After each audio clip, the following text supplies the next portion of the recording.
We are 90 days away from an election with everything on the line. I'm James Parker. Welcome to the James Show. News Talk 820, 93.3 FM, WPAP. I know, hey, good to see you too. WFAA has a fantastic little summary on what the landscape looks like just 90 days before you and I got to go to the ballot.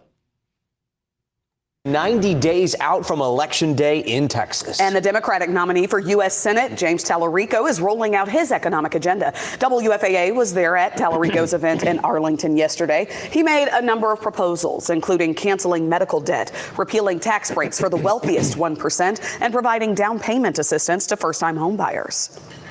We are getting screwed. Whether you're a little more conservative or a little more progressive, we're all getting screwed.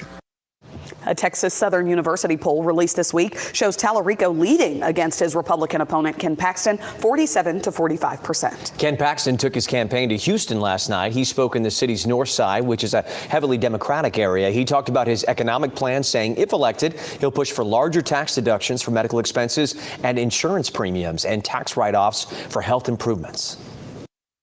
I also want to offer up a $5,000 healthy living tax deduction for those people that want to be healthier. Gym memberships, nutrition, sports for your kids, and physicians prescribe GLP-1s for all of us. Today, Paxton takes his campaign to Austin and McAllen. All right, so I love that summary from WFAA. Not a hint of bias in it. Round of applause, because you know I would criticize them if they did. Just to be fair. But I also like that summary from WFAA because it really is a good encapsulation of the difference of what the two parties and these two candidates are promising. Tallarico's promising handouts. Paxton is promising tax deductions, so less gets taken from you if you spend your money on these specific things. So one guy is promising tax cuts. The other guy is promising, I'm going to take money from the tax pool and give it to you. And it becomes pretty stark who they're talking to. One group of people is talking to voters that are going to be taking from the system. They're going to be receiving the canceling of their medical debt. They're not going to be touched by raising taxes on the rich. They might get help, a tax credit for homebuyers. And the nuance here, the little semantic games that they play, actually super important detail, because there's a huge difference between a tax deduction and a tax credit. So tax deduction, if I was going to spend $100 on something, then I wouldn't be taxed on that $100 I spent. That would come off of what I owe from my general income tax burden. But if my income tax burden is zero, then no big deal. I don't get any money back. If it's a tax credit, then that can add up, and I can actually be getting money out of the taxpayer system. I will be taking money out of the pot rather than putting into the pot. And so if you're talking to people whose tax zero or close to zero, and you're promising more tax credits for this and canceling your medical debt, and I'm sure canceling your student debt in there, all you're doing is taking out of the pot. One guy is promising, we are going to let you take more money out of the pot. The other guy is promising we are going to force you to put less in to the pot. Philosophically speaking, that's beautiful. That's a great encapsulation. And now it also, that summary lets me know that I don't fit into either party. Because when you look at what I would prefer to do, tear down about 70% of what the government does. Perfect example of that is Donald Trump this morning. Head Start's a failure, y'all. It's been a failure for half a century. And everything they've tried changing the rules, they tried changing the regulations, they tried changing the student-teacher ratio. They've definitely thrown more and more money at it. They've gotten all kinds of geniuses and experts and bureaucrats to try and fix this thing. It still failed. So what does Donald Trump want to do? He wants to reform it. Wrong answer. The correct answer is not to reform it. The correct answer is to get rid of it. Now, of course, the Team Blue response is to throw more money at it. The Team Red response is to, well, can we change the governance structure of it to make it more efficient? I just want to get rid of the whole damn thing. WFAA had a summary on that. This morning, the Trump administration announced plans to overhaul the Head Start preschool program. They say this move is to encourage more local decision making, but early childhood policy experts argue deregulation could undermine Head Start's position as the gold standard in early education. Among some of these proposed changes, ending federal staff to student ratios, instead following state child care licensing rules that often allow more kids per teacher. Also on the table, ending required family support services and making English the official language of instruction. Okay, the big part about there that makes me just want to drive my car into the nearest lake is they called it the gold standard for early education. It's not the gold standard. It's failed. First off, the gold standard, who are you comparing against? Is there some competing government preschool system out there that you're beating? Who are you ranking this against? The gold standard. It's the failed standard. And the truth about Head Start is that after third grade, when they do the testing to try and figure out if Head Start, really gave kids a head start, the results are statistically immeasurable. That's the truth. So what is Head Start? Head Start, they sell it to you saying, well, if we just get kids in school in these government indoctrination camps a year earlier when they're 4, maybe even 3 years old, well, then we can help them improve their scores. And for these underserved, disenfranchised, underprivileged communities, throwing more money at it, well, that'll close the education gap. And it hasn't. It has failed. All it has done is spend a whole bunch of money, hiring a whole bunch of bureaucrats, and not just the teachers and the assistants and the administrators on the ground, but all the way up there's a bureaucracy chain where someone in D.C. is making $200,000 a year being the head of some department over Head Start. And all it is just a job program for Team Blue bureaucrats. And you're funding people who fund the teachers union, and they disagree with you on every other political policy, and you're just funding it, going along with it, even though it gets no results. All it has done is flush billions and billions of dollars down the toilet of your tax money that we don't have. We're $40 trillion in debt. You're getting a 3% pay cut from inflation this year. And if we don't get serious about one of these two parties cutting something in government, none of that's going to change. You're going to continue to get behind. Your kids aren't going to be able to afford their first house, or your grandkids aren't going to be able to afford their first house. They're going to be renting forever. They're going to be living in the spare apartment above the garage of your kid's house. 800-288-9227. Stick around, because coming up in 4 minutes, I'm going to play this package from John Stossel back in 2012 talking about Head Start, its failures up to that point, the changes that Obama was making that's supposed to fix it in the future, and here we are, it's still a failed program. I'm James Parker. This is The James Show. News Talk 820, 93.3 FM, WBAP.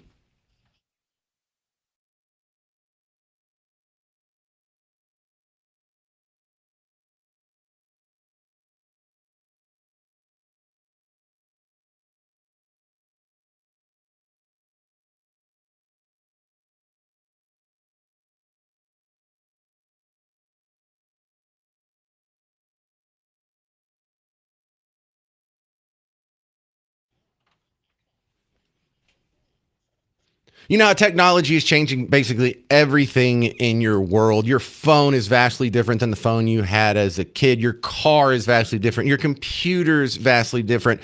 You know what else should be vastly different? What you put on the outside of your home. James Parker here for Rhino Shield. We don't do paint anymore. Paint's for the inside of your house.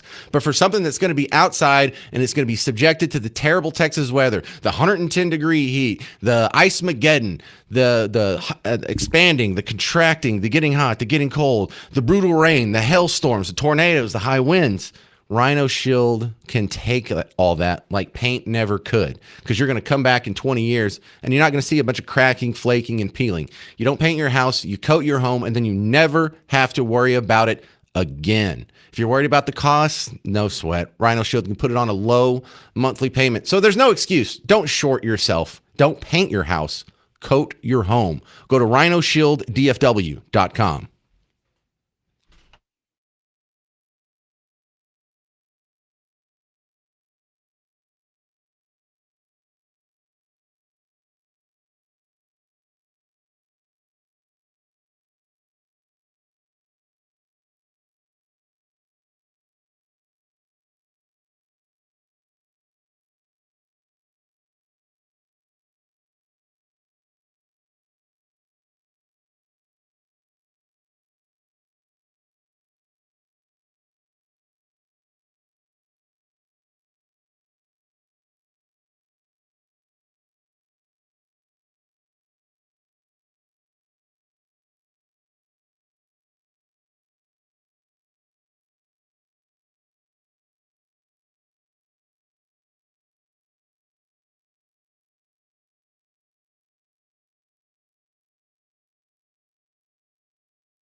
Stop trying to make Head Start a thing.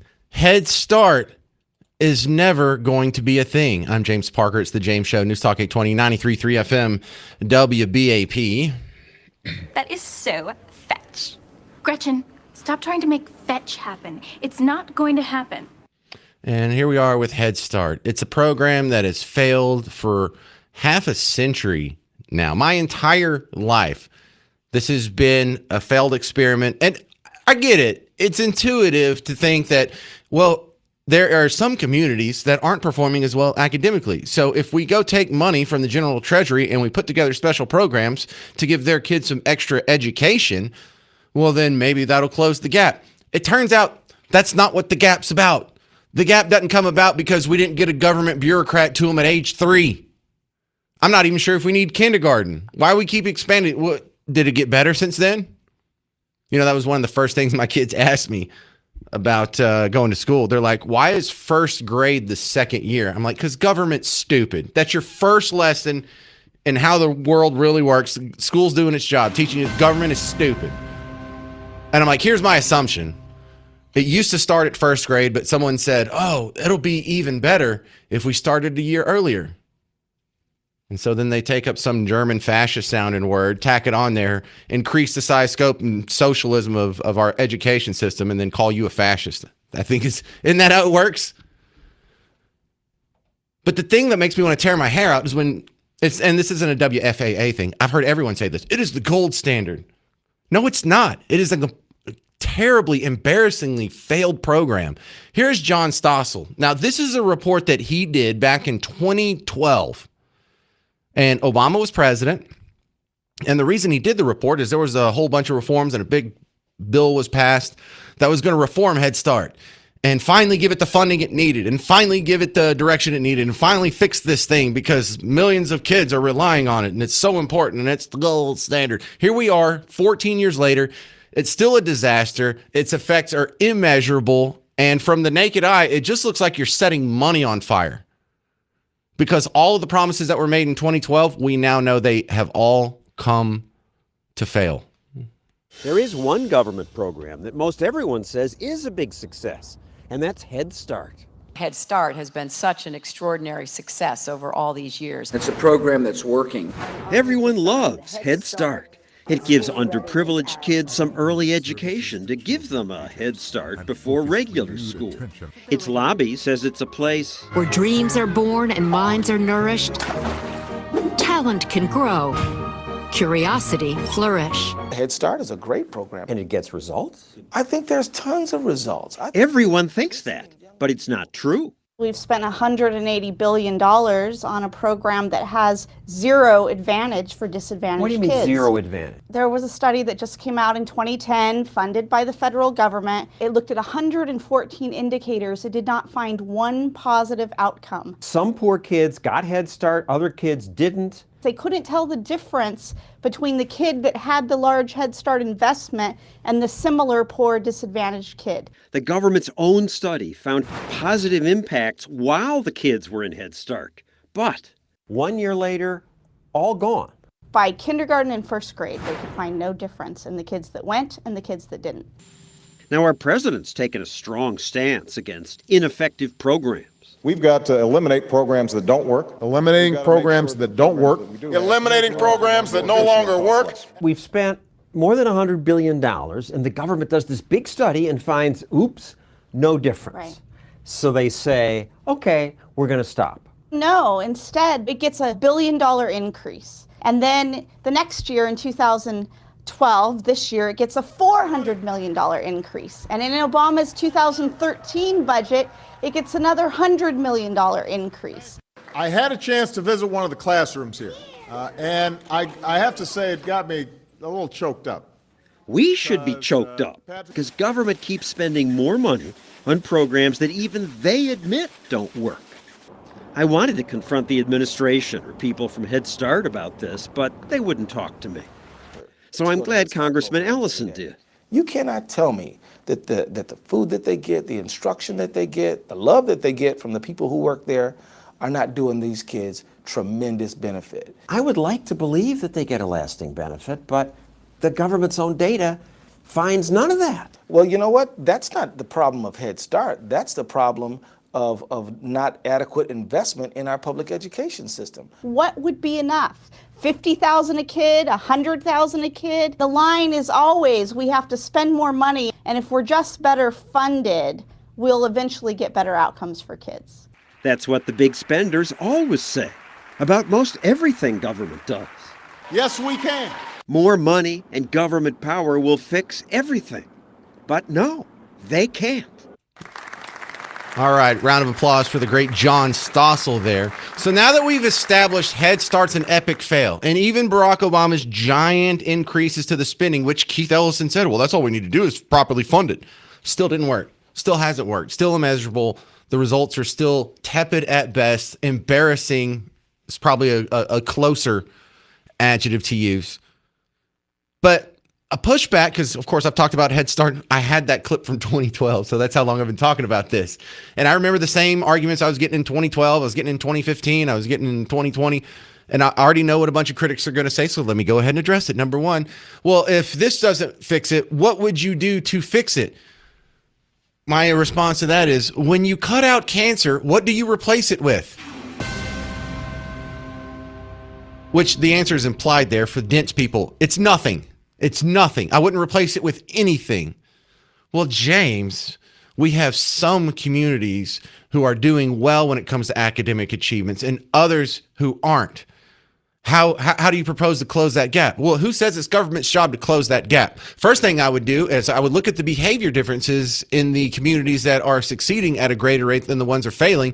And I would recommend to the failing communities, maybe you should emulate the behaviors, patterns, values, and traditions of the more successful group, not take money from them and give it to you through bureaucrats in some goofy program. Because when I look at what would actually help, when I go through and I parse the data on, well, what are these communities, what is different in these two communities that is causing or at least related to the educational outcomes? And you kind of heard Keith Ellison in there being interviewed by John Stossel slip a little bit when he said, you can't tell me that the attention these kids get, that the instructions these kids get, that the love that they get. I can't believe he used the word love in a federal government program. What kind of sick government worship is that? But he used it. My response to that is it's nothing compared to the attention they would get, the instruction they would get, and the love they would get from their own father. That's where the stats show up. You know, it shows to be more effective to young kids' early education outcomes than Head Start? Fathers. You got a problem with your educational outcome in your community? Maybe you should go have a chat with the fathers in your community and stop taking money from other people and spending it on yourself and hiring more government bureaucrats and then calling it the gold standard even though it's failed. Can we just stop that for a second? 800-288-9227. 800-288-9227. So stop trying to make Head Start a thing. Coming up next, stop trying to make salads a thing. I'm James Parker. It's News Talk 820, 93.3 FM, WBAP.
Stop trying to make Head Start a thing. Stop trying to make salad a thing.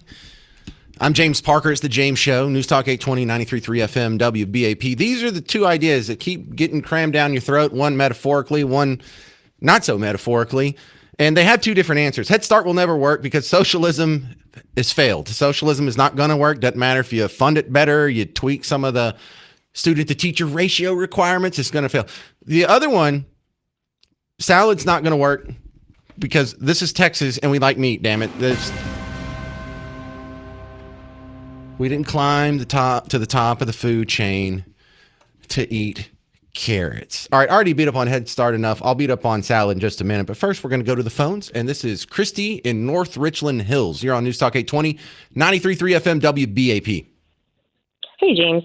So, yeah, I just wanted to give my 2 cents on what I have seen with the Head Start program, because I do have 2 kids in my neighborhood. One's going into 3rd grade. The other one's going into 5th grade. I've known them both since they started in the Head Start program.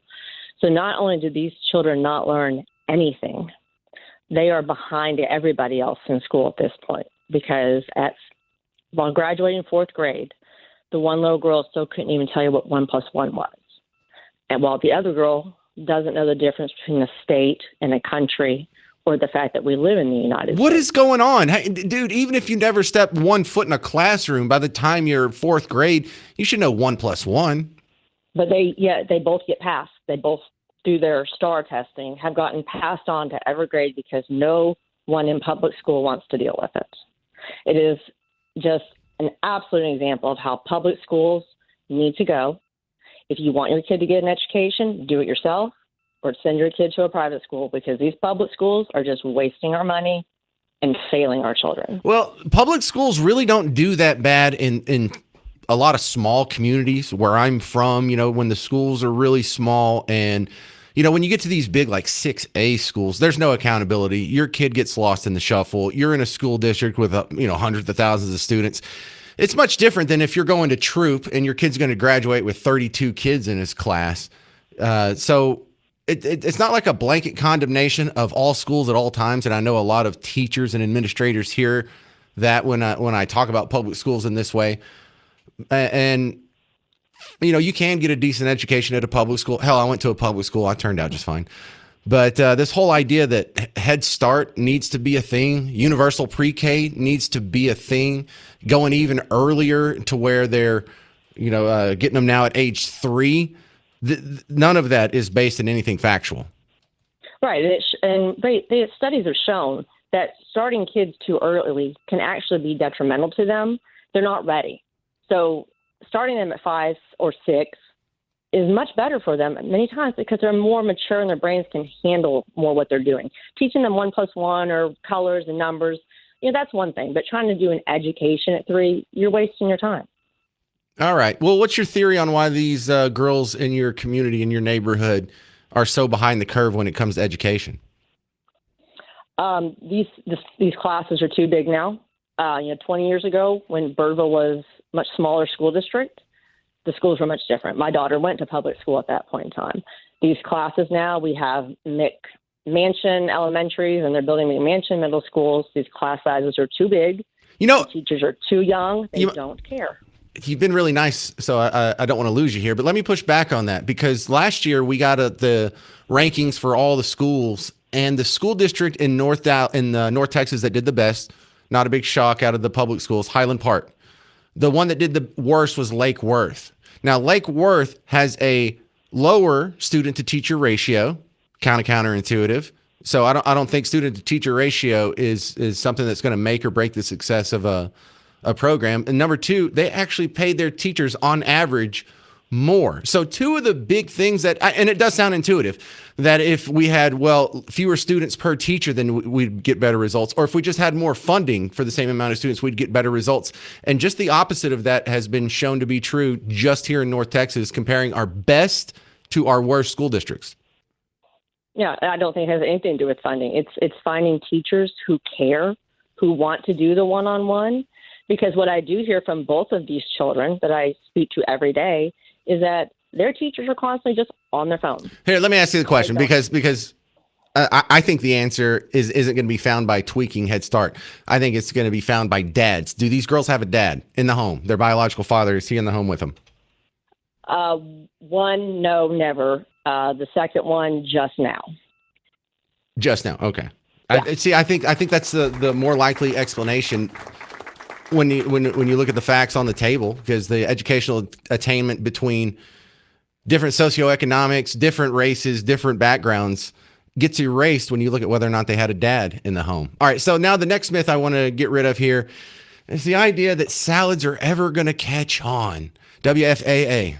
Another salad restaurant near you could soon become a coffee shop. Our partners at the Dallas Business Journal report Dutch Bros has agreed to buy 65 closed Salad & Go locations in 4 states. That includes 10 right here in DFW. Salad & Go announced all of its stores would shut down at close of business yesterday after filing for bankruptcy protection earlier this week. All right, now this push for salads is something that is sort of an anti-capitalist move. And if you're wondering how are you putting these two things together, I'll explain it in about 4 minutes. But salads are not going to become a thing. Stop trying to force it to become a thing. People don't want salads, and that's okay. But my explanation on the economics and politics behind this next on The James Show. News Talk 820, 93.3 FM, WBAP.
All right, stick with me, and I'm going to explain the politics behind the Salad to Go closing. I'm James Parker. It's the James Show, News Talk 820, 93.3 FM, WBAP. Remember WBAP, September 9th and 10th.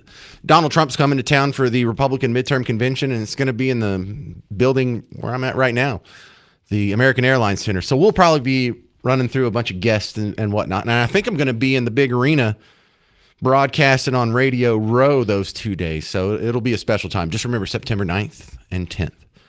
Okay, so Salad to Go is closing a bunch of locations. They're totally going bankrupt. Dutch Brothers Coffee is buying up some of their old buildings and going to convert it to a foo-foo coffee stand here. But I'm not sure everyone really appreciates what's going on behind the scenes politically and how this relates to the narrative, like a little trademark symbol narrative. Because the push for salads, the people that there is sort of a social movement where people are always trying to get you to eat salad. And they're always talking about how much they eat salads and how good salads are. And there's a good salad place. And that's the best salad. But the push to salads is downstream from the narrative that evil corporations are killing poor, underprivileged people by forcing them to eat unhealthy things like cheeseburgers and French fries and chicken nuggets and tacos and burritos. They're forcing it. And these poor people, they wouldn't be so obese. They wouldn't be so unhealthy. They wouldn't have all these health issues if these corporations just weren't trying to make a buck. If they would just offer them something healthy and give them a chance to be healthy. And it's not just the McDonald's and the Burger Kings and the Taco Bells of the world. This is the same narrative behind food deserts, behind Mom Donnie's grocery stores. It's the same argument. Because you and I look at it and we see this community failing and we're like, what are they doing wrong? But the bleeding heart, the woke, looks at this underprivileged failed community and they say, well, what are we doing wrong to put them in this situation? Well, we don't have any control over the fact that these people want to eat French fries and hamburgers instead of salads. This is what they naturally choose. But no. It's the same thing. Just as in the way poor people are fat because McDonald's won't give them healthy food, they have to open government grocery stores. We tried it in Dallas, we tried it in Waco, tried it in New Orleans, tried it. Now we're doing it in New York City again, Mom Donnie's grocery stores. What's the excuse there? Well, they live in a food desert. And the reason they're unhealthy is because they're not walking distance from cheap produce, from good organic produce. No. They have it completely backwards. The reason why they're not walking distance from cheap organic produce is because they're not buying cheap organic produce, not the opposite. So they're not some exploited underclass that the corporation is just withholding healthy food options for. And the fact that Salads to Go had all kinds of funding, opened all kinds of locations, and it was known, and it still failed, throws that whole narrative into the ditch. Because now we have people who had access to salads. They just chose not to eat them. And I feel real resolute in my opinion on this, because I've had a series of jobs that have framed a series of observations that have framed my thinking on this. Number one, when I was in high school, I worked at a grocery store. I was a bagger. I know, real prestigious. But I got to see what everyone bought. I got to see what people on food stamps bought versus people who looked healthy bought versus people who were clearly in shape bought versus people who were somewhere in the middle bought. What old people bought, what rich people bought, what poor people bought. It was so fascinating if you love to study people. And it's exactly what you think. The people with food stamps would come in. They'd spend all their money on junk and sodas and then steaks. No produce. And if you say, well, it's because it's cheaper. No, it's not. You can't go eat $5 worth of bananas right now. If you think it's cheaper to eat unhealthy food, then you haven't really looked into it, and you should. And if you think I'm blind, come up here. I'll buy $5 worth of bananas, and I'll watch you eat them in front of me. See if you can finish it. But I also waited tables, so I got to see what people ordered. Rich people ordered, poor people ordered, people who were dressed nicely ordered, people who were wearing flip-flops and tank tops. I got to see what people order. I also worked at Orion Steakhouse, where for a few months there. Me and a guy named Jay were pretty much in charge of the buffet. And I got to see when you give people an empty plate and you give them all of the options in the world, from the rolls to the salad bars to the soups to the meats to the vegetables, they were not eating salad. People don't like salad, and that's okay. It just doesn't taste as good. It really is that simple. But the point isn't whether or not salad is or isn't good, or whether or not it is or isn't healthy. The point is these people are in their predicament. They are wildly overweight, not because they don't have access to healthy food. It's because they actively choose to eat unhealthy. And a lot of people just can't stand that, because now the responsibility would be on the person that they saw as a victim previously. And now they're not a victim. And so now, I guess their brain can't comprehend it. 800-288-9227 if you want to chime in. This is Jerry and Denton on News Talk 820 93.3 FM WBAP. Hey, good afternoon. Thank you so much. I wanted to just ask, how much do we think is these salad restaurants closing happening because of this recent outburst in lettuce problems that Taco Bell? None. They were having this before the poo lettuce came out. And look, here's another. You're actually rolling into sort of my next topic here, because I was going to connect these. And the fact that the poo lettuce outbreak is almost nothing. Like, one person died in Pennsylvania. You know how many people have died in Texas, Jerry? Probably none. Yeah, probably none. You know how many people have gotten the runs, have gotten sick from it in Texas, Jerry? Maybe 2. No, it's still at 0. I just saw a map earlier today. You would think that we have a problem with poo lettuce and everyone just running to the bathroom in Texas dying of diarrhea, but they like to overhype these things. And do you want to guess why? Money. Yeah. Okay. Look, let's expand on that. So Jerry and Denton, thank you very much for your call, by the way. It's money, but who at what point gets money? Now, if you're in the news business, we're always trying to scare you so you don't turn the channel. And so if we were going to have a story that's like, hey, lettuce is safe to eat, no one would stick around. That's a boring conversation to have. That's not going to grab an audience. But if you tell them a regular food might kill you, and then all of a sudden, oh my God, I can't turn the channel now. Tell me about the dangerous poo lettuce. And so they will leave out the fact that it hasn't happened in a state of 30 million people. Not one guy has run to the restroom or ruined his drawers from poo lettuce. It's just happened in other states. It's not even here yet. But it has had an effect on the amount of lettuce being sold, on the availability of lettuce at our restaurants, and other people ordering salads at restaurants, even though we hadn't had one person sick here. Coming up next, we'll continue this talk about salads, but I'm going to play you the news report that Jerry and Denton just mentioned about the cyclosporallos, whatever, the poo lettuce outbreak.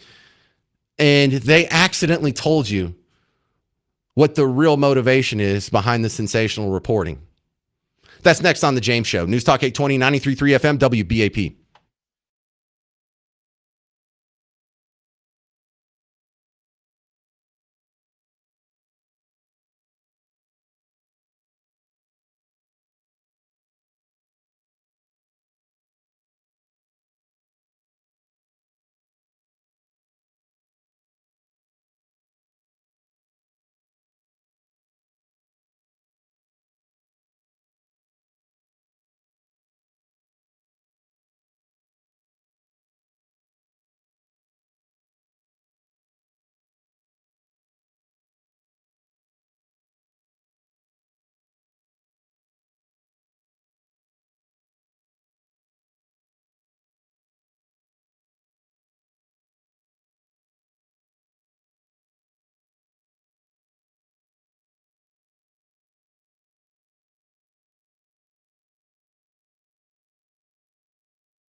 No, I'm not trying to make salads political. This whole salad narrative is inherently political. I'm James Parker. It's the James Show. News Talk 820, 93.3 FM, WBAP. And don't come in here and saying, oh, look at this guy's trying to shoehorn politics into everything. No, I'm not. Listen, for those of you just joining us, Salads to Go, a lot of the closed ones have been sold to Dutch Brothers, and they're going to reopen. But Another salad restaurant near you could soon become a coffee shop. Our partners at the Dallas Business Journal report Dutch Bros has agreed to buy 65 closed Salad and Go locations in 4 states. That includes 10 right here in DFW. Salad and Go announced all of its stores would shut down at close of business yesterday after filing for bankruptcy protection earlier this week. okay, but the political part of this comes with the narrative. And remember, when I say narrative, put a little tiny TM as a superscript above it, the narrative. Because the narrative is, it comes up like when we're talking about Mom Donnie's grocery stores. Well, we've got to open grocery stores in these poor, underserved food deserts. And that's why these people are so unhealthy and can't get ahead in life. These evil capitalist corporations won't sell them any healthy food. They're forcing them to eat junk food. And that's why they're all fat and diabetic, and instead of having blood, they have gravy running through their veins. It's the fault of the evil capitalist pig corporations. And it doesn't matter how many times they try this, open a government grocery store with produce next to it, the people walk past it. They don't want it. And the fact that Salads to Go can have all kinds of locations, all kinds of funding, a great business model, a great product, and it still went out of business, destroys the narrative. And so what this means is people aren't fat because evil capitalist corporations exploit them. Turns out they can't eat bad food fast enough. And it's totally understandable. We don't like salad. In fact, salad, when used as an adjective, is an insult. Like, what's word salad? Is that when you do something great with words? Or is that when you do something that people are like, yeah, whatever? Pfft. Well, it's an insult because salads suck. And that's okay. I know they're healthy. Exercise is healthy. You don't see poor people doing that either. So it turns out it's not the evil corporations that if we just reform it or something, it will change. No, it's the bad people making bad decisions, and they make themselves unhealthy. And also, there's been a weird fixation on McDonald's when it comes to this. McDonald's always gets browbeat, oh, you're killing your customers.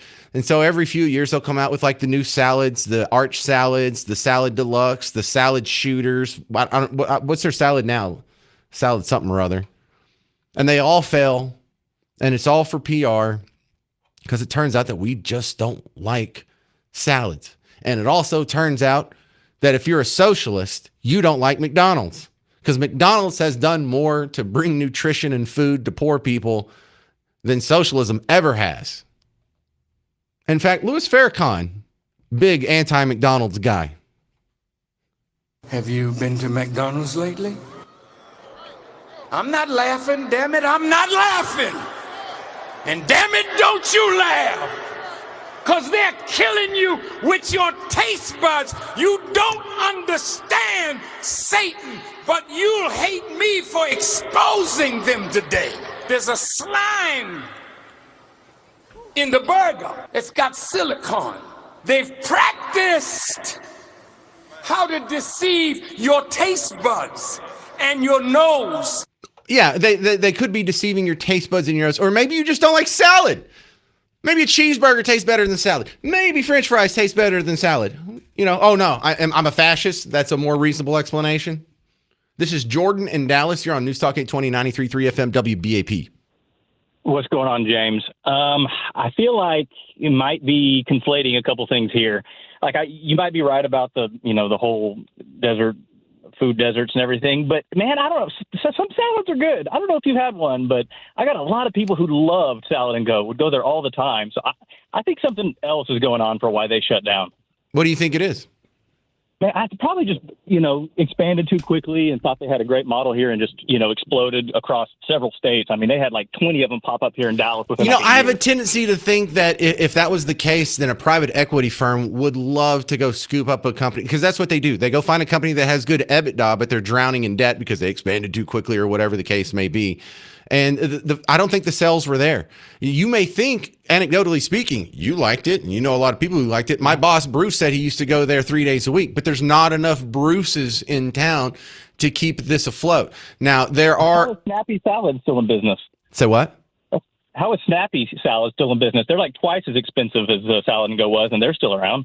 Oh, I've never even heard of them, but maybe... My wife eats there all the time. So I could guess, though, you just said why they may be in business. They're charging twice as much. So maybe the salad eating crowd isn't nearly as price conscious as the cheeseburger eating crowd. So maybe Salad and Go could have been charging twice as much for their salads this whole time. I don't know. Yeah, you might be right. But look, Jordan, without knowing the specifics, you can just assume whether or not you liked Salad and Go, the fact that it went out of business means there wasn't enough business to support it. Yeah, I can't argue with that. All right, well, good chat there. Thank you very much. That's Jordan in Dallas. Look, and it's unfortunate for you people that like Salad to Go. I'm sorry there weren't enough of you to keep it in business. But the point to take away from this is just remember next time when they say, well, we've got to open a government grocery store, or we've got to change some regulations, or we've got to do some sort of government program because the evil capitalist corporations are force-feeding poor people bad food.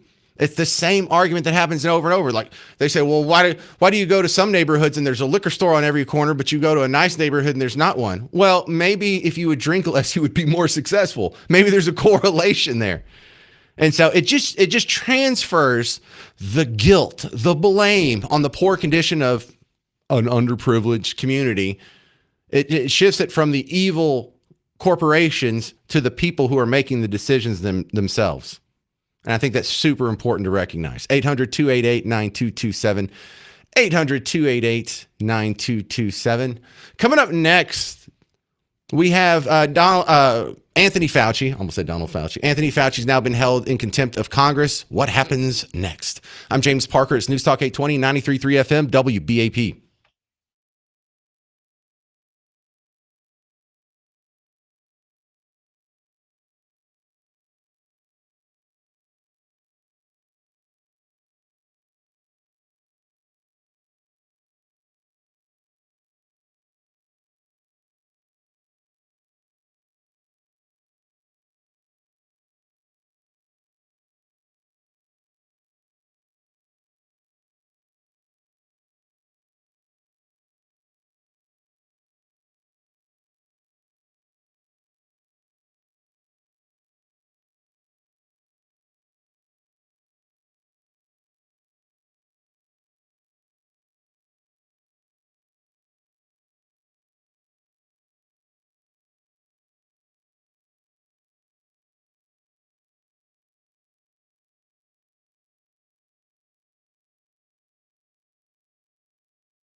Hey there, welcome to the James Show, News Talk 820 93.3 FM, WBAP. I am your host, James Parker. Remember, when you wake up, just start your day with the WBAP Morning Show. This is your routine now. WBAP Morning Show is on when you wake up. They start at 5. You don't get up before that. And then they're on from 9 until Matt Locke takes over. And if you hadn't heard him in a while, well, that's too long. All right, I'm not anti-salad. I know I sound anti-salad, and I'm not celebrating the fact that salads to go or salad and go is going out of business. I wish there was a place in the market where we had enough healthy people, but we don't have enough healthy people in our current society to sustain a salad to go. A lot of us just see salad as a side dish. I'm one of them. But the political part of this, and I'm glad I'm not getting a whole lot of pushback on this. Like, why are you making this political? I'm not getting any of those messages on Facebook or email. Why are you making this political? But this is destroying the narrative that underpins food deserts and Mom Donnie's grocery stores and all these other programs where they're trying to blame evil capitalist corporations for making poor people unhealthy. And you and I both look at that and they're like, well, maybe they're making bad choices. No, that would make them at fault for their own condition, and you can't sell a solution. If it's a problem you can fix yourself, I mean, I suppose that's it. But they always want big social programs anyway, so it just seems to fit in line with their narrative to begin with. To the phones we go. We get a DFW radio legend here, the great Lawrence in Fort Worth. Welcome back, Lawrence. Good to hear from you, bud. Thank you, my brother. Thank you, James. Hey, you know what, James? You touched on some serious issues. I just wish Black Talk Radio would give the content that WBAP give. It's a doggone shame that we can't have legitimate dialogue about important things in the black neighborhood on the black radio shows. But with that being said, I'm going to say this. James, when I was 19, I got into General Motors. I turned into a vegetarian. Another young brother, he was all cut up. Yeah, he was cut up, man, and I was into martial arts, and I was strong, and he got me to doing the vegetarian thing, and, we would put everything in a juicer, and we would, hey, man, the bottom line of it is, you are what you eat. You are what you don't excrete. When you talk about food deserts, brother James, that hit close to home because I'm from Flint, Michigan. Flint, Michigan developed food deserts when I was in about junior high school. And the reason why was it was a racist thing. And a lot of people don't understand that there's more racism up north than it is in the South. A lot of people don't want to admit it, but racism is alive and well in the North. We have more liberal states and more liberal attitudes in the South than you do up north. When it comes to eating and buying good food, you can get that down here. I used to work in the produce department at Publix in Atlanta, so I can speak to a lot of things. And the bottom line of it is, food deserts, that's by design, brother.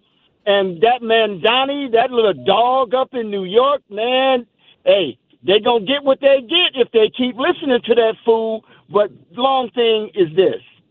When you look at the kids, you spoke on a lot of things, James. When you talk about the kids and why they ain't learning, man, if you feeding them garbage, their brain ain't going to work. And look at them. I got a 32-year-old daughter. She don't eat McDonald's. She don't drink soda. The girl don't smoke, don't drink. I raised her to eat proper. I raised my son. He looked like the Hulk. Lawrence, hang on. Let me stop you here because you're giving too much credit to the food that you fed her. The reason why your kids are doing so good is because they had their dad. They had you. It wasn't because they had a tomato mixed in with their lunch. And look, some of the most successful people I know, like there was a guy who was a phenom. I played soccer at Buck Tussle Baptist University out in Hooterville. The best guy on our team. I'm shocked he didn't go pro. He's 6'4". His name's Bryce. He didn't eat any vegetables. He ate like a child, and he could run a 4.340, but all he ate was chicken nuggets and French fries and meat and hamburgers. He's like, I don't like vegetables. I don't eat vegetables. Like, that was one of his rules. But you know what he did have? He did have a dad. You know what your kids had? They did have a dad. And I think you could feed a kid absolute junk. And if he has a dad, he's going to do better than the fatherless kid that eats vegetables.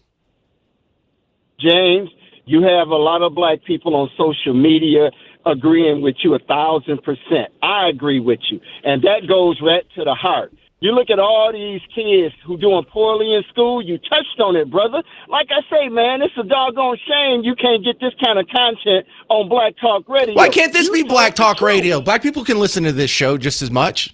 Do I need to throw into like more hip hop music beds? Would that help? No, don't you dare. Don't you dare.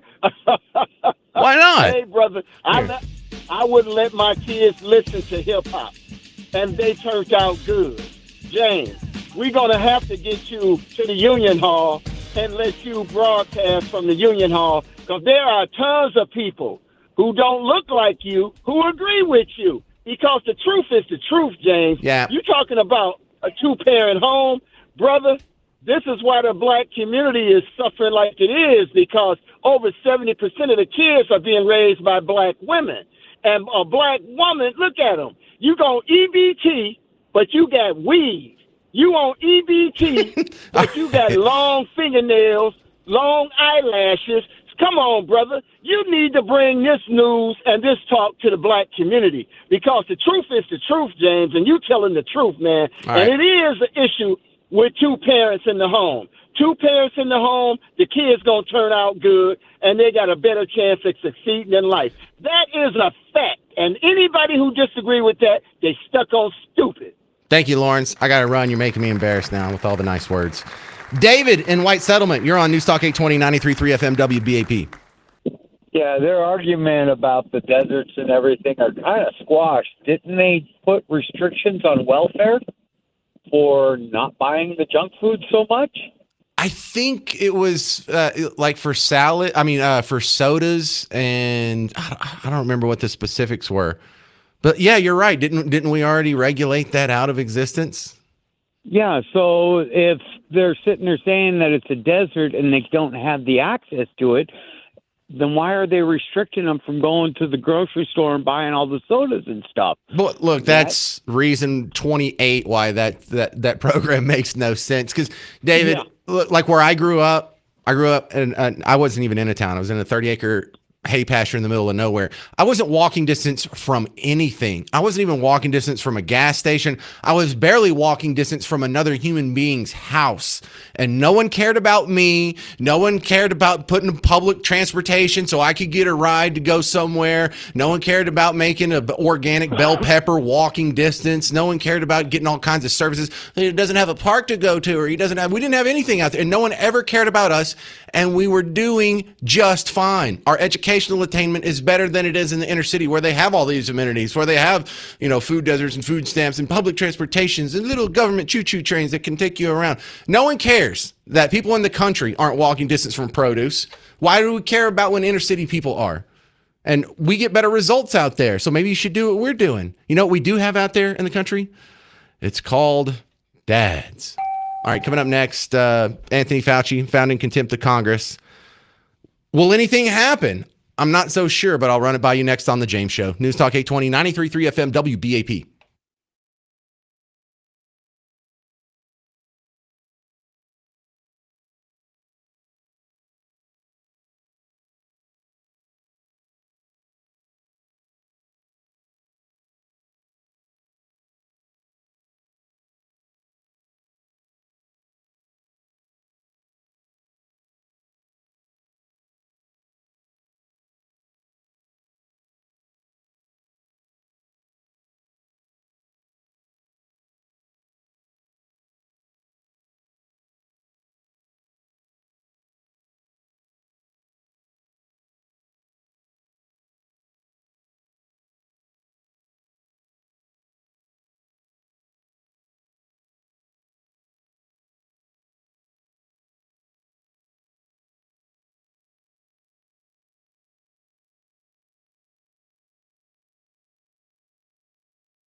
All right, we're going to find out what's happening to Fauci in about 10, 15 minutes, but it's 3:30, and whenever he feels like it, this is the segment where we normally do Garrett's World. You're listening to The James Show. I'm James Parker on News Talk 820, 93.3 FM WBAP.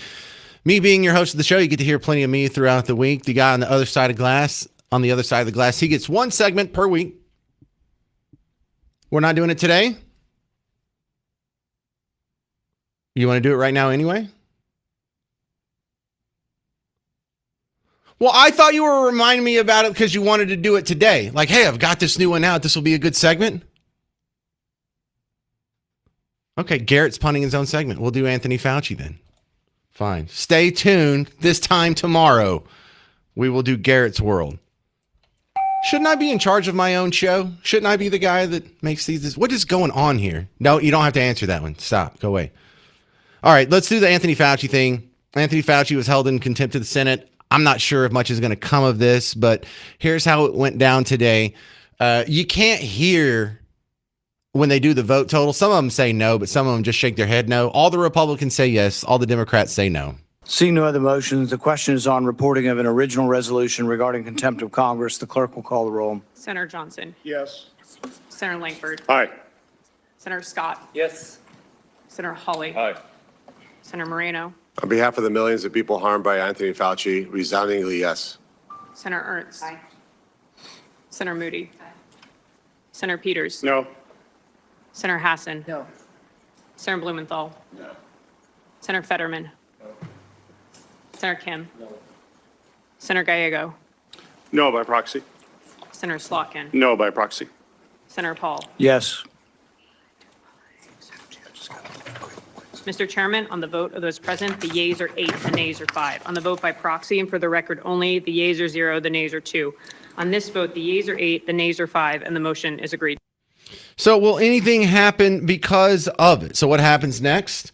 Well, there needs to be a referral. You know what?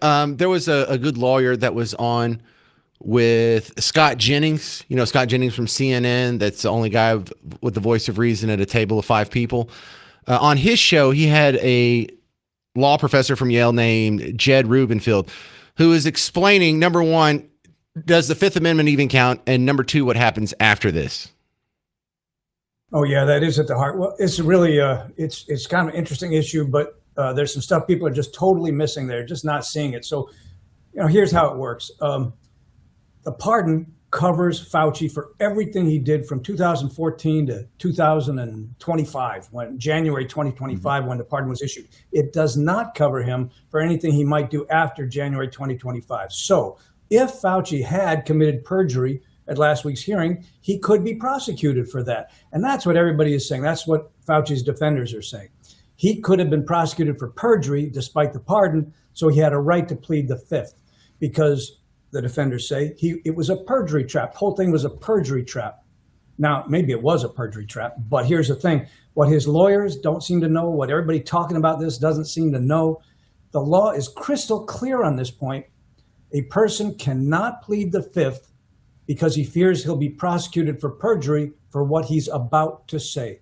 That was a quote from a legal case, and it could not be clearer. You are not allowed to plead the fifth to avoid a perjury trap. Even if it is a perjury trap, you can't plead the fifth for that reason. So everybody's gotten this wrong so far, and that's a big deal. So that's Jed Rubenfeld from Yale. And if it really is that cut and dry, wouldn't everyone come away with that opinion? Whatever court case he's citing that says you can't take the fifth to avoid a perjury going forward, wouldn't that be universally known and accepted? What's the excuse here? Why did the 7 Democrats, 5 present and 2 by proxy, vote against contempt? This looks like naked contempt. And I mean that like in a legal way, not that he wasn't wearing drawers. But Jed Rubenfeld goes, answers the question, what is the next step here? What's going to happen now? Okay, it's another great question. So here's how it works. Contempt of Congress is a criminal offense, okay? And you can go to jail for up to 12 months for that. Just ask Steve Bannon. He served 4 months for this. But the fact that the committee holds him in contempt, that doesn't mean he's guilty. Congress has to refer charges to the Department of Justice. DOJ has to prosecute him, and a jury eventually decides did he commit contempt or not. Now, here's the thing. Normally, standard, congressional protocol is the full Senate would take a vote on this. By the way, that would probably take 60 votes because of the filibuster. Probably 60 senators aren't going to vote a vote of contempt against Fauci. But the statute that governs this, here's the amazing part. The statute says if the Senate is not in session, the president of the Senate can himself refer charges to the Department of Justice. Well, who's the president of the Senate? That's the vice president of the United States. And guess what?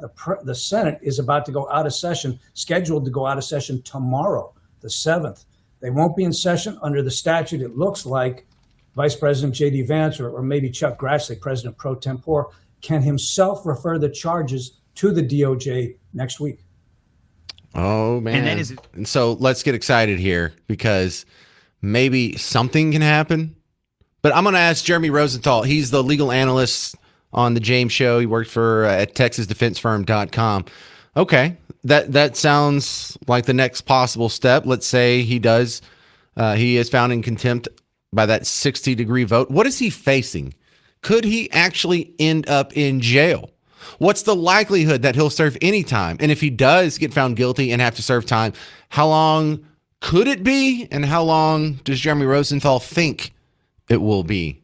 And if you have any questions, I got a lawyer coming on the next segment. You can throw me a quick Facebook message or an email, james@wbap.com, and I'll pass it along to Jeremy Rosenthal, our legal analyst. Coming up next on The James Show, I'm James Parker. It's News Talk 820 and 93.3 FM, WBAP.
All right, so Fauci's found in contempt of Congress. Will he actually go to prison? Let's ask a lawyer. I'm James Parker. It's the James Show, News Talk 820, 93.3 FM, WBAP. Welcome to the big show.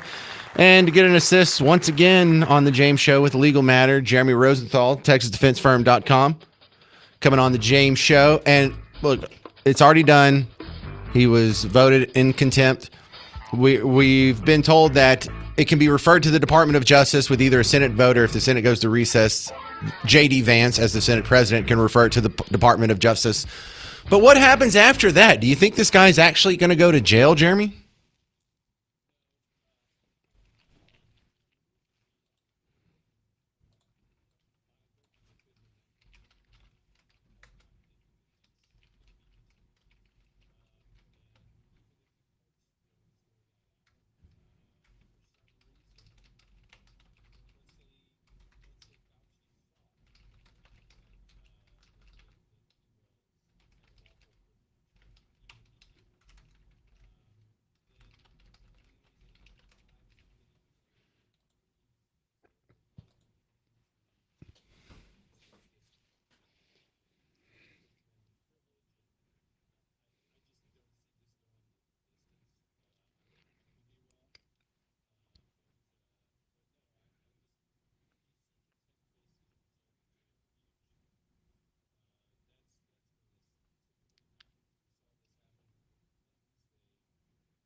Well, I'm looking for some precedents here, and the one that pops off in most recent memory is Steve Bannon was held in contempt of Congress and had to do, 4 months?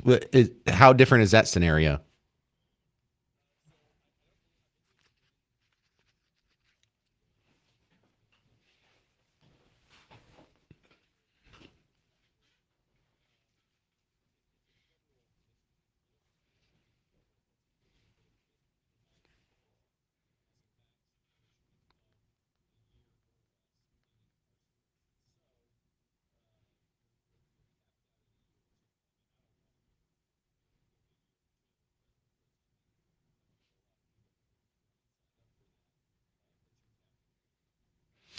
All right. So even what is his worst case scenario? If all the chips fall against him and it is contempt and he's not allowed to use the fifth and he is found guilty by the Department of Justice, what's the max he's looking at?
We're talking with Jeremy Rosenthal. TexasDefenseFirm.com is his outfit. He's the legal analyst on the James Show. So let's explore that the state level approach here, because Mays Middleton, he's running to be the next attorney general, and he says if he's elected, then he's going to pursue charges against Anthony Fauci. Now that sounds nice and vague, but I don't have any legal training, so it probably wouldn't help if he was more specific. Does he have a case to make?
Well, this is definitely a partisan thing because in the vote on whether or not they were going to hold him in contempt, it was split on party lines, 8-7.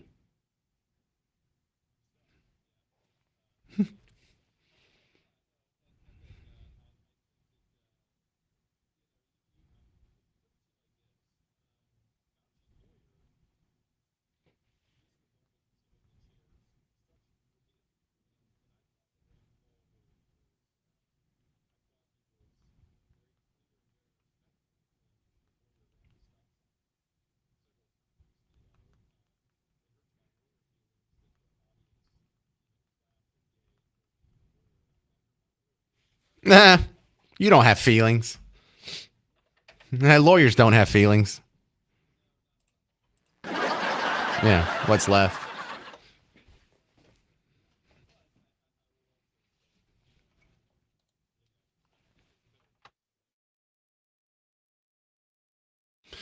All right, Jeremy Rosenthal, I feel like I don't like your answers you gave me, but that was the straight skinny, so I appreciate it, sir.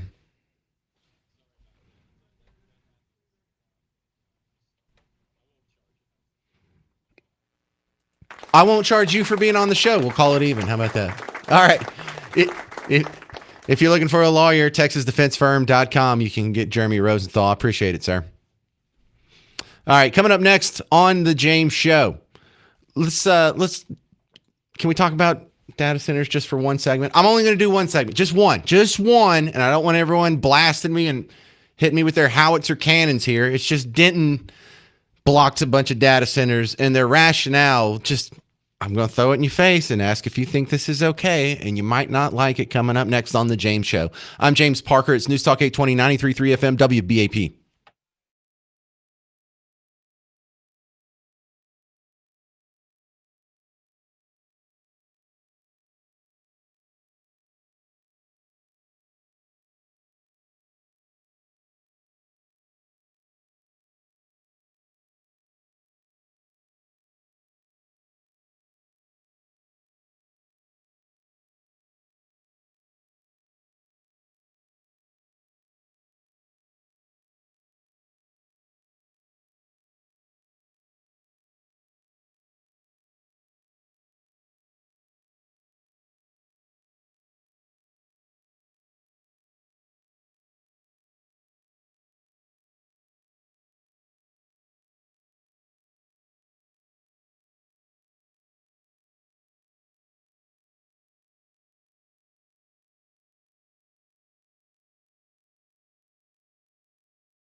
Well, hey there, fellow Texans. Welcome back to the James Show. News Talk 820, 93.3 FM, WBAP. Listen, don't get out your poo lettuce and throw it at me yet. We're going to do one segment on data centers, and then we're going to leave it be. Not doing this every day. I'm not getting beat up every day. I know I'm in the minority on this, so I do hold my position with all the humility necessary for me having an unpopular opinion. And it really does worry me how much this is coming up in the news. But I'm not going to lie to you and pretend like I believe something I don't believe. I think this whole fight against data centers is really misguided and really not good for America, for Texas, for North Texas, for DFW. And if you don't believe me, look at all the people who are against data centers. I'm very pro data center on the James Show if you're new. But if you're against data centers being built in Texas, then you're on the side of Bernie Sanders, AOC, the Chinese Communist Party, and the patchouli sniffing hippies up in Denton. And this morning, Denton city leaders want to hit pause on data center developments there. Denton currently has 2 data centers already, and the largest is on Jim Crystal Road. At full production, it would require as much electricity as the entire city of Denton.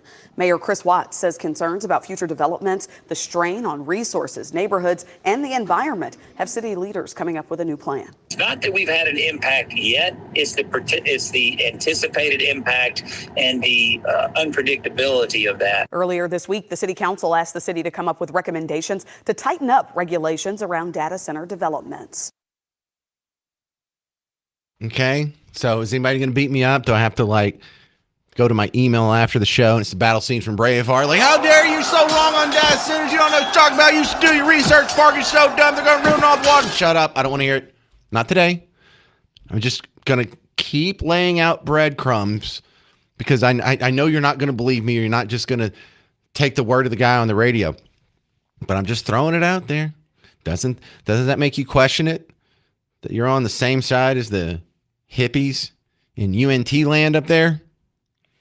Now, we have something that's going on pretty scandalous here in downtown Dallas. I'm at the American Airlines Center. And they're trying to throw out some new bonds. Hey, didn't we just pass the biggest bond packages in Dallas ISD history? Yeah. Didn't we just pass some big bonds for the city of Dallas in the last election cycle? You know, after the HERO amendments? Yeah. But it's never enough. It's never enough. They will always pass as many bonds as the people who are voting in these dumb elections allow them to. And there is no end to it. They're going to keep doing it. You just have to say no every single time. And this one comes out of left field. Great report on that this morning.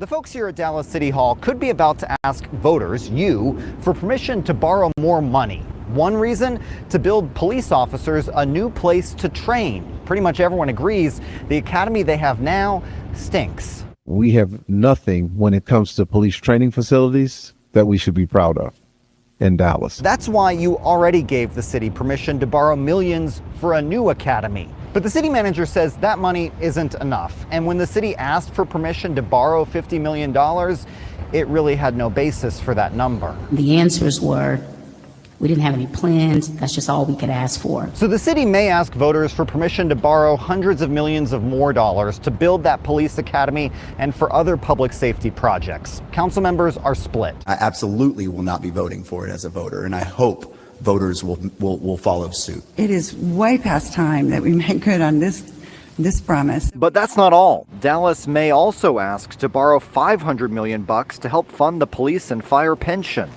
But borrowing money isn't free, and interest rates are high right now. The worst case scenario is that it does not save the city any money and it actually costs the city additional. There's more. The city can't just borrow and borrow and borrow. And it says because of that, some other projects that you approved money for are going to have to wait. Projects like road repairs, playground replacements, and historic theater upgrades. Council can accept what staff is presenting. You can reject what staff is presented. If they approve it at a meeting next week, it'll be on the ballot in November. The job of the politician is to tell the general public that they need to spend as much money as the general public will allow them to spend without them losing the next election. That is it. That's not how it's written out. That's not how they campaign. That's not what they promise on the campaign trail. But when you look at finally putting pen to paper And how is the incentive structure aligned for these people? Well, the more money they get to spend, the more contracts they get to hand out, the more goodies and favors they can give to donors or potential donors or community groups or community organizers or special interest groups. Every dollar they get to spend is an expansion of their power.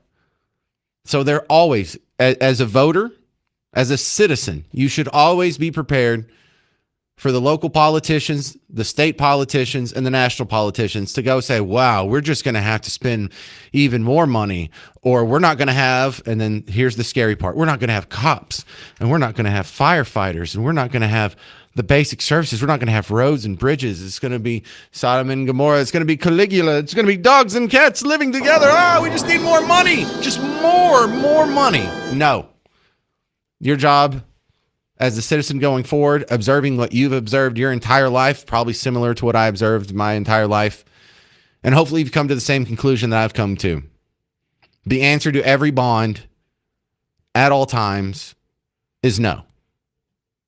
But we can't go forward with then fine, don't. Then don't do it. But we can't build a new football stadium with a new giant $800,000 Jumbotron scoreboard. Then don't build it. Well, we're going to have to close libraries. Then close them. Well, we're going to have to shut down bus lines. Shut the whole damn thing down. You think I'm playing? Make government smaller. Spend less money. Lower our taxes. And bonds are the opposite. Bond is an increase in the powers that be. Not power to the people, power to the elite. You get the bill. You get your tax increase. From now until the end of time, you are not going to be around when all these bonds are paid off, if they're ever paid off. You are putting another brick in your backpack that you got to carry around every single day. And idiots are falling for this constantly. It really is that simple. Every bond that's proposed at every level of government, I don't care if it's your local school board or what, just say no. 800-288-9227. Coming up next, I have some funny audio from Donald Trump making fun of this El Sayed guy that just won a primary up in Michigan. We'll have a good laugh at that. I'm James Parker. It's The James Show. News Talk 820, 93.3 FM, WBAP.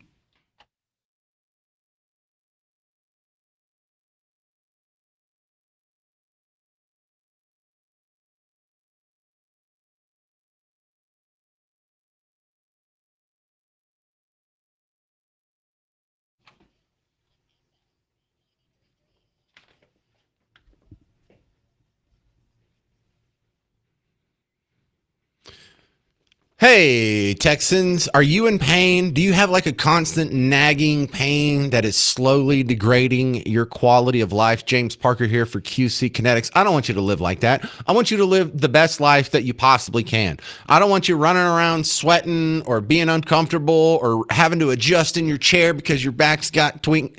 You know what I want? I want for you to go to QC Kinetics, get some of their revolutionary space age technology treatments, and I want you to go forward with a new pain-free future.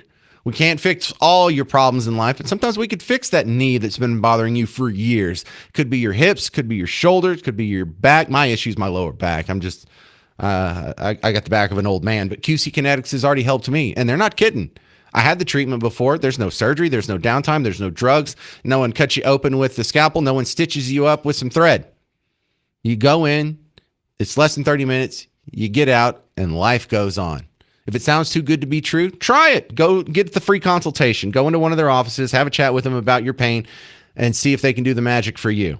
So call QC Kinetics for the free consultation, 972-972-8610. 972-972-8610.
Has Team Blue reached peak woke?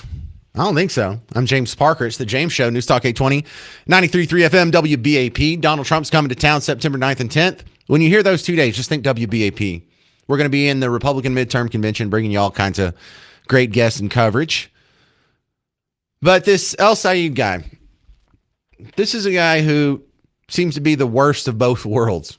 He's an Islamist theocrat, and he loves communism. Great. What could possibly go wrong? Let's take the two worst systems of governance thus tried by man so far, mush them together, and see if that works. Because that's what Iran is right now. A lot of people talk about the Islamic part, the theocratic part, but it is a very much socialist economy as well. They're not real big on private property rights. They have a lot of nationalized industries, and they have burdensome regulations and programs, and so they have socialist theocracy. Another place they have a communist theocracy, even worse than Iran, North Korea. And you don't really think of that as a theocracy because, you don't even know what religion they are. But no, the head of state is actually the current guy's grandfather, who, even though he's passed away, is still in charge from heaven. And, the religion sort of mixed in, like just blended in with the state there. Means they have a communist theocracy in North Korea. How's that going? All right, so here is one where he's pointing out that this guy hates Jewish people. And they leave a trail of this. And there's some people who are thinking, well, we shouldn't be going to war on behalf of the Jewish people, or I think we support Israel too much. And then there's the people who are just straight up terrorists and they want to wipe Jews off the map. And the polls were wrong again last night when they thought it would be a landslide victory for a hater of Jews and a hater of Israel. This guy hates Jews. Somebody said, oh, that's a little strong. No, he hates Jews and he hates Israel. Abdul El Sayed. Can you believe this? This could only happen to me. Abdul El Sayed, lovely gentleman. He's a man of hate. And now he's going around saying, no, I love everybody. He doesn't love everybody. Put him in office. You're going to find out what he loves. He doesn't love Israel. He doesn't love Jewish people. He hates them. He hates them with a passion that burns in his heart, and there's not a frickin' thing he can do about it. There's not a thing he can do about it because he hates them. Now that sounds reductive, and he's speaking on, like a fifth grade level there.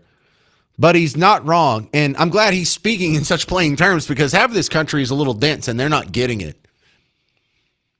Some of these people, when 2001, when September 11th happened, they woke up because they noticed that around them, their Democrat friends, their liberal friends, their Team Blue friends always said, I hate America. I hate America. This place sucks. This place is terrible. And it felt like how you talk about your brother or your sister. Like, I hate my sister. She's such a bee.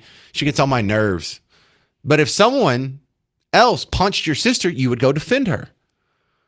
Well, when we got punched on September 11th, you notice a bunch of people turned around and it's like, oh my goodness. I know I usually say I hate America, but come on, let's defend her. And there were some people in Team Blue that are like, nah, we deserved it.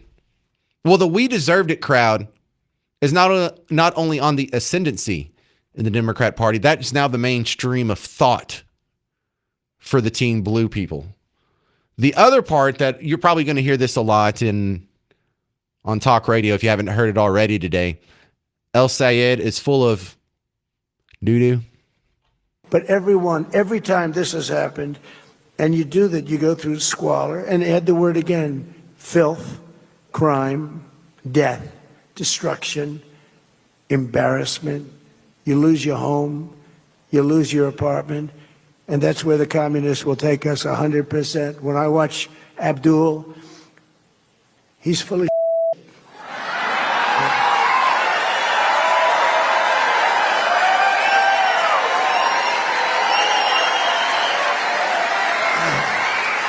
Man, you say a dirty word, you get all kinds of great response from the crowd there.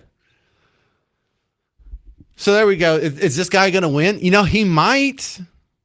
El Sayed in Michigan, 20 years ago, you would laugh that guy out of the room. Let me see. He's a terrorist, Muslim, Islamist, socialist, hates Israel, hates Jews. 20 years ago, he'd been laughed out of the room. Yesterday, he just won a primary. Or I guess technically that was Tuesday, he just won a primary. And they have such an Islamification, advanced level of Islamification in Michigan that this guy might win. Is this what's going to happen here? How much longer until that's the situation in Frisco, in McKinney, and Collin County in general? It's not forever. You can't have the changing demographics forever without inviting the negative consequences that have come with that demographic taking over everywhere else it's been tried. What do we have, like 50 Islamic countries these days? Every single one of them used to be from another religion. And when the Islamists came and took over, it did not bode well for the native population. Something I learned, did you see Bohemian Rhapsody? It was the movie that was the biography of Freddie Mercury of Queen. And it never dawned on me. I figured Freddie Mercury wasn't his real name. I didn't know he had some foreign name. And the reason Freddie Mercury ended up in England is, first, his family came from Pakistan. Before Pakistan, they were in Iran. But his family is Zoroastrian. That's their religion, Zoroastrianism. They followed the teachings of Zoroaster. Well, the Muslim takeover wasn't too friendly with the Zoroastrians. You know, they do that thing that they usually do, convert or die. Yeah, either you'll convert to Islam and we'll lop off your head and rape your wife and kids. Or they picked up and they moved next door to Pakistan. And because Pakistan and Britain have the relationship that goes back to colonial days, they were able to get passage into England. And that is how the Zoroastrian Iranian family of Freddie Mercury ended up in England. It really is that recent. You feel like Iran, well, that must have been an Islamic country for 1,400 years. No, it was a slow, painful process. Iran used to have a giant Christian population. Iran used to have a giant Jewish population. They used to have a giant Zoroastrian population. There were other religions that the Baluchins and all the other tribes out there were floating around. Now it's not. And now all those people don't have their full complement of rights. All those people are forced to live under the Sharia law that the Islamists forced upon them. And you're a fool if you think that can't happen here. And Michigan, I mean, it should be a wake-up call, but it's not going to be. It's going to have to get a lot worse before it gets better. And some people, you know, I get emails like, Parker, we got to stop this, or there's going to end up being a civil war. It's like, well, there's not going to be a civil war. But if we don't stop this now, it's going to be bad. And it's not going to be bad for us. It's like you can either deport all the Islamist terrorists who hate America and want to fight to the death to change it. You can either send them back to their country or they're going to die here. 800-288-9227. 800-288-9227. Coming up next, I know this is dumb, but Tallarico wants reparations. We'll talk about that on The James Show. News Talk 820, 93.3 FM, WBAP.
Don't be so quick to dismiss Tallarico. I'm James Parker. It's the James Show, News Talk 820, 93.3 FM, WBAP. Now, look, a lot of people on Team Red are floating around the sound bites that make him sound silly or make him, drive a wedge between him and the typical Texas voter. A lot of people on Team Blue are floating around sound bites of him sounding completely reasonable and preferable to the average Texas voter. Which one's going to work? I think it's going to go red. But the polls are saying one thing. The betting markets are saying another thing. And I'm leaning toward the betting markets. The betting markets are leaning toward Team Red, but not by much. So just to give you an example of the back and forth, because I think a lot of this is going to be determined with swing voters on social media. It shouldn't be. That's not the preferred way for people to get their information or do their research.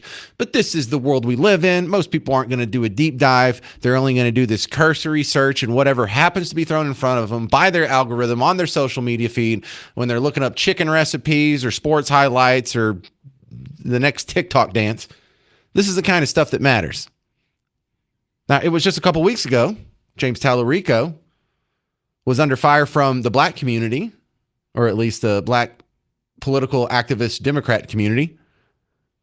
And he threw out that, yeah, of course I support reparations. Do you support reparations? And would you legislate for an anti-black crime bill? Thank you. Restoration, repairing past harms, is part of my faith tradition. It's part of the values I was raised with.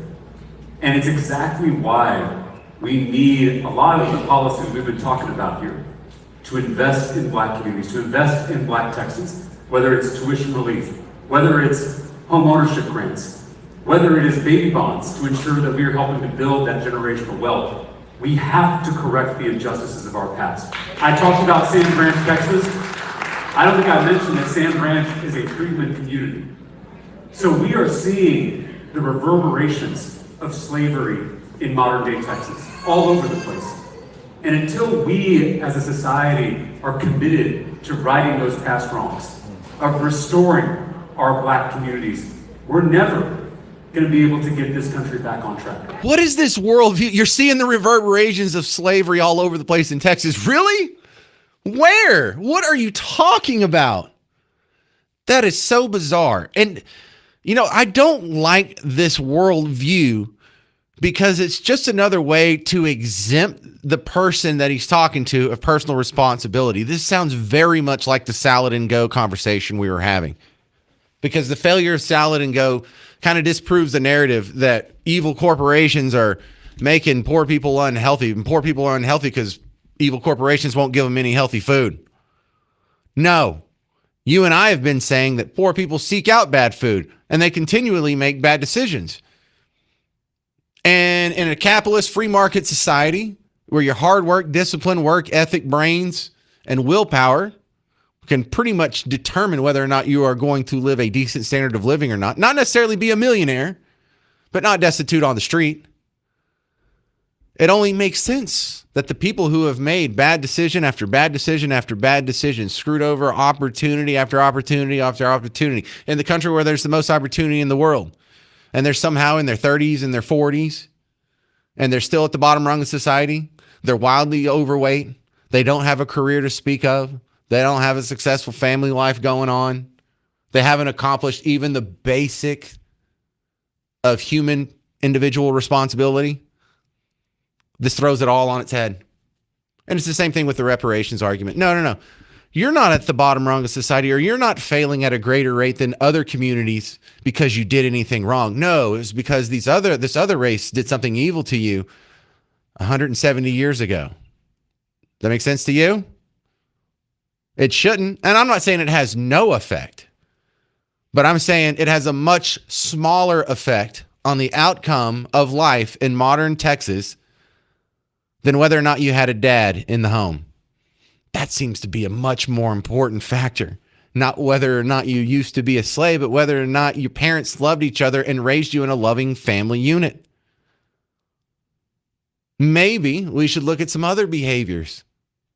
Because when you talk about communities that are, not doing as well, well, is it all of that community or is it just the ones that follow the bad behaviors?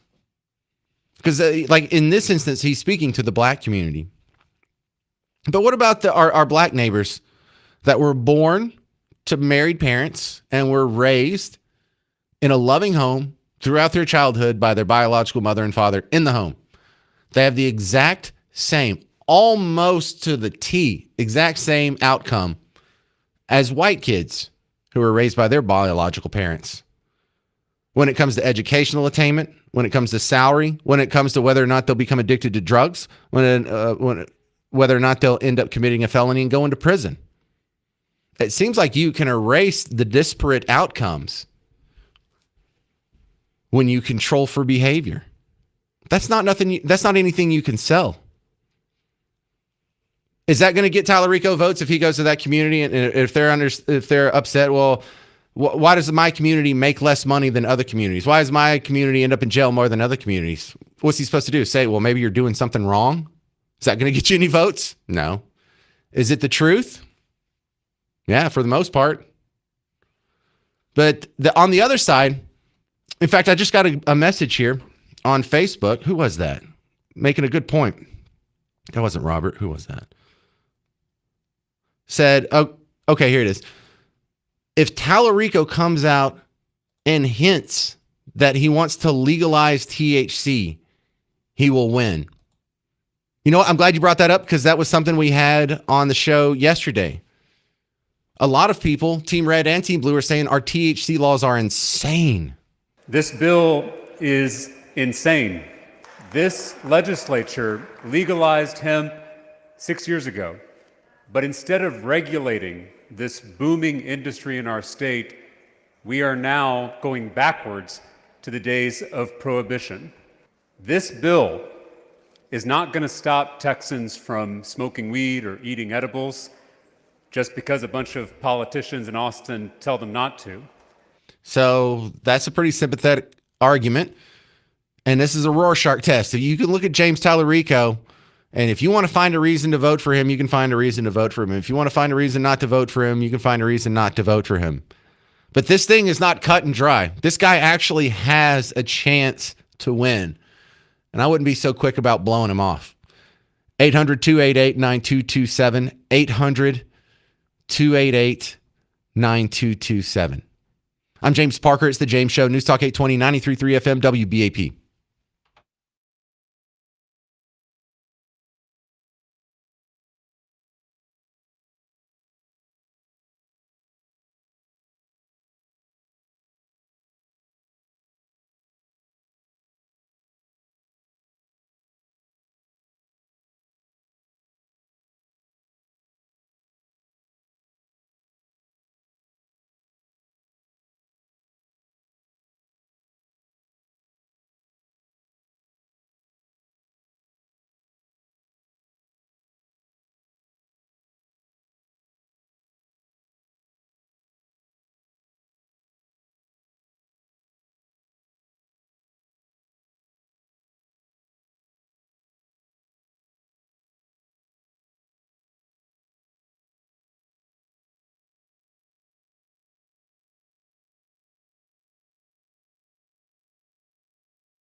Hey there, fellow Texans. Welcome back to the James Show, News Talk 820, 93.3 FM, WBAP. I am your host, James Parker.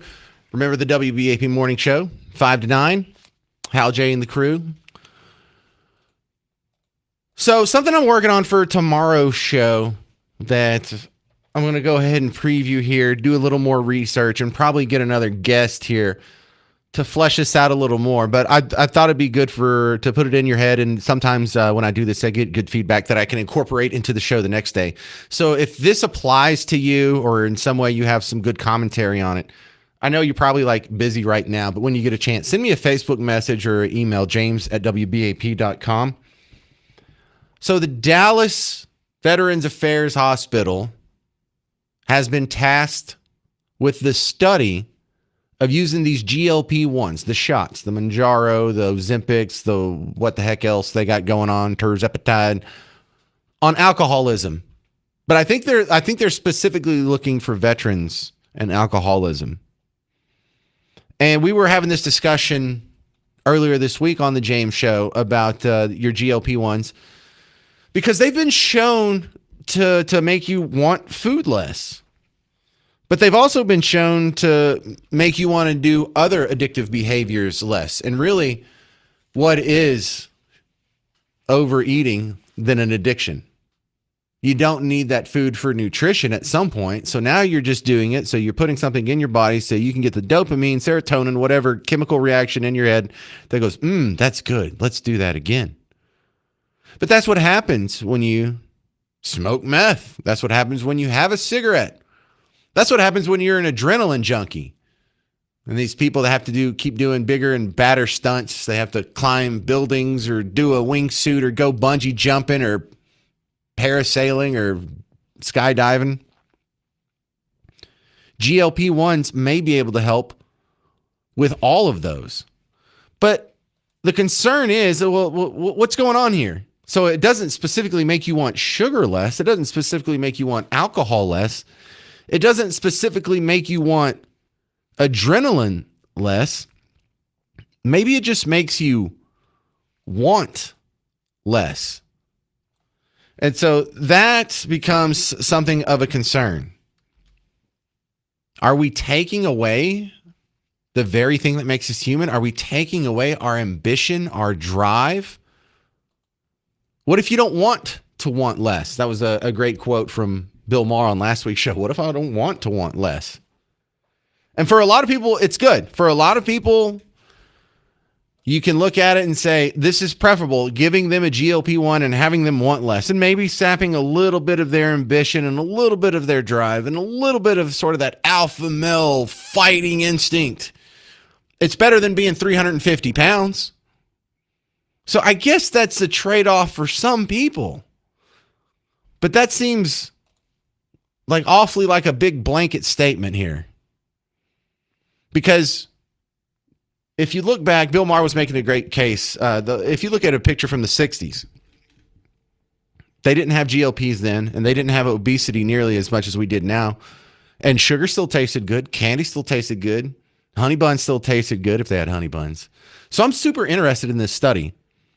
And I'm definitely passing this along in part because I think some people listening to this show right now could be a part of this story. So here's a quick summary from our news partner, WFAA. The Dallas VA hospital is joining a study to see if GLP-1s can treat alcoholism. Those drugs are commonly used for weight loss, but they've also shown some promise when it comes to reducing alcohol cravings. The Dallas VA will be one of 18 sites nationwide taking part in the study. About 400,000 veterans have been diagnosed with alcohol use disorder. You can learn how to take part in that study at WFAA.com. There you go. So maybe you need to take part in that study. Let me know how it goes. I'm super interested in this because I think the number one problem we all have as individuals, myself included, is how much you and I just lie to ourselves. And what that really is a lack of discipline. How many of you have had a night of drinking where you went and you threw up and it felt like you threw up so hard you probably threw up your toenails and you're like, I'm never drinking again. And you end up drinking again. But no, you see this a lot in your own life. And look, I'm not talking about you specifically, but many people listening to this show right now have promised themselves multiple times, you know what I'm going to do? Tomorrow, I'm going to set my alarm. I'm going to wake up at 5:30, and before the kids wake up, I'm going to go jogging. And I'm just going to keep doing this, and I'm going to get in shape, and I'm going to lose the baby weight, and I'm going to be the best person I can be. And then what do? You lie to yourself. You hit snooze a couple times. You may jog a few times, which the habit never sticks and ends up going by the wayside. You lied to yourself. What about the times you lied to yourself when you're like, you know what? Every time I go to the gas station, I don't need to get a treat. I don't need a snack. I don't deserve it. I'll be just fine without it. If I really have to get anything, I'll just get a water and get the hell out of there and stop adding needless calories. And then what do? You still get snacks. You go to the restaurants, you still get desserts. You don't follow the diet that you promised yourself you were going to follow in January. You don't actually make all the phone calls to all the friends to stay in touch and keep those networks tight. You're constantly lying to yourself. I am too. And so much of it comes down to us not having the discipline. And if the GLP-1s can get in front of that, I promise I'm going to quit smoking this time. And you can really mean it. But if you can accomplish that with the GLP-1, doesn't that make you better? And so let's extrapolate that out. We have millions and millions of Americans making better decisions going forward. Is that a good enough trade-off to sap some of our ambition as well? I think we're about to find out the hard way. Anyway, I'm going to do a little bit more research on sort of that line of thinking. And then I'm going to get a good guest to go with. It'll probably be either Chalmers or Dr. Artis. But I really want to get to the bottom of that mystery. And if you can be part of that Dallas VA study group, I think that'd be super cool to have a James Show listener roped into that as well. So just maybe let me know if they allow you to. All right, that's going to about do it for the James Show today. I got to remind you that Train is coming to Dos Equis Pavilion on August 15th. Get tickets and information at livenation.com. Or you can listen to the WBAP Morning Show tomorrow to find out how you can win a pair of tickets from them. All right, stay put. Mark Levin's coming up next. If you need more James Show in the next 21 hours, feel free to go check out all the fun stuff I put up on social media, YouTube, Facebook, whatever, and the podcast. I'm James Parker. This has been the James Show on News Talk 820 and 93.3 FM WBAP.